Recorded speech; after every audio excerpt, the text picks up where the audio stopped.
بسم اللہ الرحمن الرحیم۔ محترم ناظرین، علاقہ بکر جس کا آج کا نام ہے سکھر، اس زمانے میں وہاں پانی کی بہت قلت تھی۔ ہر طرف ویرانگی نے ڈیرا لگا رکھے تھے۔ سالوں سے پانی کی ایک بوند نہ برسی، پیاسی نظریں آسمان ٹٹول رہی تھیں، مگر پانی کی ایک بوند تک نہ برسی۔ جہانگیر سکا یعنی معاشقی دور دراز سے پانی کی مشک بھر کر اپنے کندھے پر رکھتا اور ترستی روحوں کو بوند بوند پانی مہیا کرتا۔ اس کے گھر میں ایک بیٹا نصرت اور بیوی رانی بی بی تھی۔ جہانگیر کی عمر 35 برس تھی اور نصرت 8 سال کا ہو چکا تھا۔ چھوٹی جھونپڑی میں بھوک اور افلاس نے قدم جما رکھے تھے۔ ہر 6 ماہ کے بعد جب فصل تیار ہوتی، گیہوں، چاول اور باجرہ وغیرہ، تب چند دنوں کے لیے جہانگیر کے چھوٹے سے گھر میں خوشیاں کھلنے لگتیں۔ پھر اگلی فصل تک وہی تنگ دستی۔ ایک دن جہانگیر نے اپنی بیوی سے کہا کہ پچھلے سال سے خشک سالی نے ایک دانہ تک نہ پھوٹنے دیا، کیوں نہ کسی دوسرے علاقے میں قسمت آزمائی کی جائے۔ بیوی نے خالی ہانڈی کو چولہے سے دور کرتے ہوئے کہا، جیسے تمہاری مرضی۔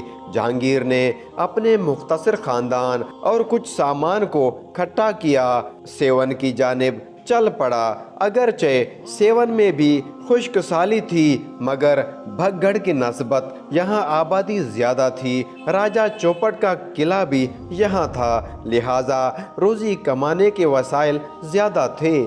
یہ چھوٹا سا کمبا ایک گدھا اور ایک پالتو کتا اور چند ضروری سامان کے ساتھ سیون کی جانب چل پڑا۔ ابھی سیون سے کچھ دور ہی تھے کہ راستے میں ایک چھوٹا سا گراں یعنی گاؤں تھا۔ اس گاؤں سے باہر ہی انہوں نے ڈیرا لگا لیا اور رات بسر کرنے لگے۔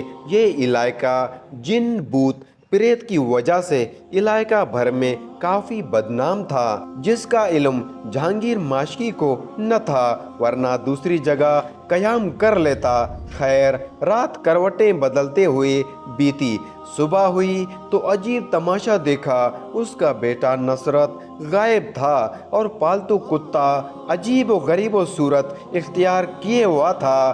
وہ ایسے عجیب حرکتیں کر رہا جیسے کہ باولا یعنی پاگل ہو گیا ہو۔ کھلی زمین تھی، مگر ہر طرف نگاہ دوڑائی، مگر بیٹے کا کچھ پتہ نہ چلا۔ بیوی کو لیے کہاں کہاں ڈھونڈتا، تھک ہار کر دل کا بوجھ لیے سیون پہنچا۔ وہاں کسی نے مشورہ دیا کہ سیون میں ایک قلندر کا ظہور ہوا ہے، جس نے پرانے نظام کو اور پرانی روایات کو تبدیل کر کے رکھ دیا ہے۔ آج سیون اور گرد نواح کے لوگ مل کر حضرت لالو شہباز قلندر رحمت اللہ علیہ کے پاس جا رہے ہیں تاکہ بارش کے لیے دعا کر سکیں، کیونکہ یہاں کے ذخائر بھی ختم ہو چکے ہیں اور عوام دانے دانے کو ترس رہی ہے۔ جہانگیر معاشقی بھی اس اجتماع میں چلا گیا۔ لوگوں کا ایک ہجوم تھا جو کہ عالیہ آستانہ کے باہر تھا۔ معلوم کرنے پر پتہ چلا کہ حضرت لالو شہباز قلندر رحمت اللہ علیہ اپنی عبادت میں مصروف ہیں۔ سب اس انتظار میں ہیں کہ کب آپ باہر تشریف لائیں اور آپ سے دعا کے لیے درخواست کی جائے۔ جہانگیر معاشقی اس ہجوم کے پیچھے جا کر سر جھکا کر کھڑا ہو گیا۔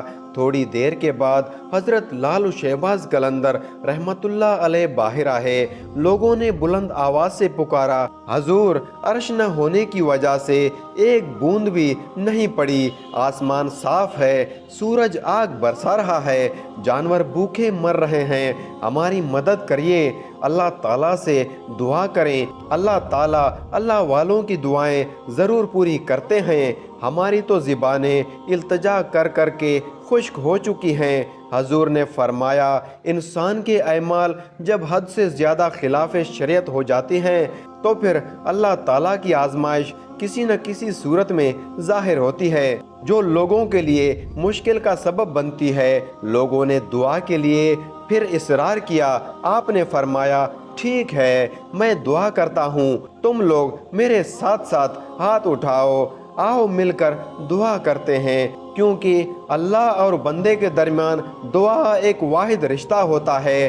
دعا کی گئی۔ آپ رحمت اللہ علیہ نے ہاتھ نیچے کیے اور فرمایا کہ اپنی چارپائیاں اور جانور اور اپنی بچوں کو محفوظ جگہ پر کر لیں۔ چند گھنٹوں کے بعد باران رحمت کا استقبال کرنا ہے۔ آپ لوگوں نے امید افزوں دلوں سے اپنے گھروں کو لوٹے۔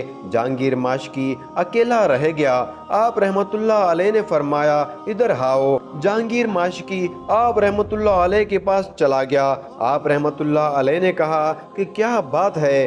جہانگیر ماشکی نے سارا ماجرا آپ رحمت اللہ علیہ کے سامنے پیش کیا۔ حضرت لالو شہباز قلندر رحمت اللہ علیہ نے تھوڑی دیر کے لیے آنکھیں بند کیے اور مراقبے میں چلے گئے، اور پھر فرمایا سبحان اللہ سبحان اللہ۔ پھر جہانگیر ماشکی کی طرف متوجہ ہوئے اور فرمایا کہ جاؤ، تمہیں تمہارا نصرت نصیب ہو۔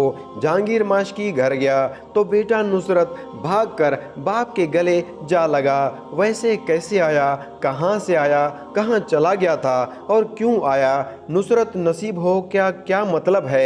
سب باتیں جہانگیر خوب اچھی طرح جان گیا، کیونکہ وہ جانتا تھا کہ یہی وہ شان ہوتی ہے اولیاء اللہ کی۔ تو محترم ناظرین، انسان غریب ہو یا امیر، اس سے کوئی فرق نہیں پڑتا۔